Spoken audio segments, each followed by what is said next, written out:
আল্লাহ তাআলা পবিত্র কোরআনে ঘোষণা করে দিয়েছেন, ওয়াইদ ক্বালা লুকমানু লিবনিহি ওয়া হুয়া ইয়াইদুহু ইয়া বুনাইয়া লা তুশরিক বিল্লাহ ইন্নাশ শিরকা লাযুলমুন আযীম। এই আয়াতের মাধ্যমে আল্লাহ তাআলা আমার নবীকে বলে দিয়েছেন, হে নবী, আপনি শুনে থাকেন, আপনার জ্ঞাতার্থে আমি বলে থাকি যে লোকমান হাকিম তিনি তার সন্তানকে সব সময় আদেশ দিতেন, তিনি সব সময় সন্তানদেরকে উপদেশ দিতেন।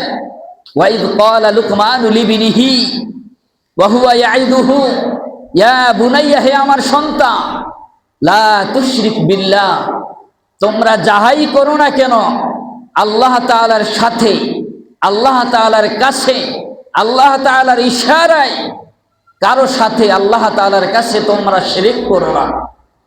ইন্নাশ শিরকা লাযুলমুন আযীম, কারণ শিরক হলো বড় অপরাধ, বড় জঘন্যতম খারাপ একটা বিষয়। ইন্নাশ শিরকা লাযুলমুন আযীম, কারণ এই শিরককারীকে আল্লাহ তাআলা পছন্দ করেন না।